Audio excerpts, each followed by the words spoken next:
Hello, my name is Tony. My full name is Sarah Oluwatoni Aramide Adiyami. And all my life I've been an American. But in my experience of being an American, for a lot of my life, I was the only American in the instances in which I was thinking about nationality, identity, culture, things of that sort. So, to answer the question, what is cultural identity for me? I've always kind of seen cultural identity as having two opposing forces. Like, there's the way you think about yourself, and then there's the way other people think of you.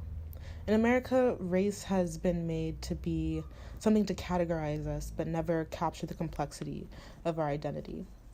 So I was born in America, but my parents are Nigerian. My father was born in Lagos, Nigeria. My mother was born in England, but her parents were born in Nigeria. So even within that, like, my mom is a first generation Nigerian herself. I grew up always having to walk the line of what people thought I was. So people would look at me and, I'm black, which is true, but ethnically I'm not African American. The diaspora that led me to America is a very recent one and doesn't have the same ties to slavery. It doesn't have the same harsh legacy that slavery has reaped upon the African Americans that live in this country. So I didn't have parents to teach me how to navigate the world in America that was socialized against you in that sort of way. A lot of the things they experienced were very things you get for being an immigrant, more xenophobia in combination with racism than the lasting impacts of institutional racism. And we were very lucky in that sense that we got to avoid a lot of institutional racism that African American people have had to face in America. I think about assimilation and acculturation a lot when I think about my parents. They worked really hard to make sure that I was an American in every single sense. They didn't speak our home language to me inside of our house because they wanted my accent to be American.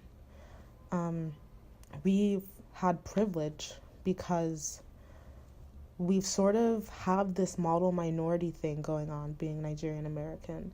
It's allowed people to separate me from a blackness that they look down upon, even though blackness is nothing to look down upon. Cultural adoption strategies. We did so many things. We made sure we went to American churches, white churches, never black churches. And when I think of race as a social construct, I think of it as something that never really could hold up who we were as people. Now, here's some words from my little sister Hannah. She's 14, on her cultural identity. For me, I think that culture it ties in with my identity, and it's a big factor in how I conduct myself, I think. Like, for example, sometimes I hold back from doing things, and this is also just because I overthink too much, but because I want to represent, like, my culture well, like my Nigerian culture well, and I think that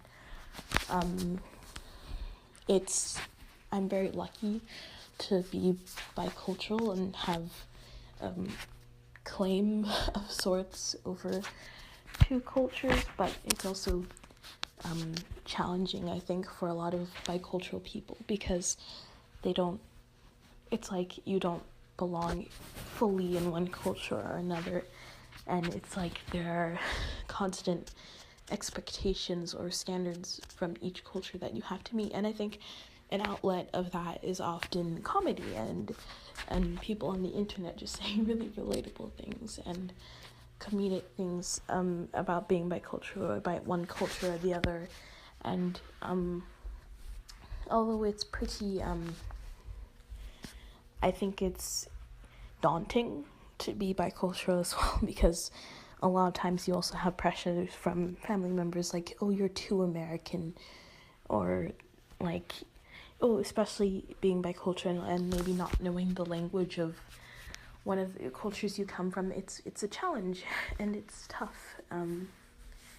It's a blessing to be able to see things from different people's points of views, but it's also sort of a burden to see things from different people's points of views, because it sort of reminds you of all the prejudices that come from each culture about each culture, and it's a challenge. I think that the only way to like not let it have a mental impact on you is to be sure of who you are, which is really hard to do in this world. But I think that it'll get better as we go older, but it's more of a challenge for me right now than it is a blessing.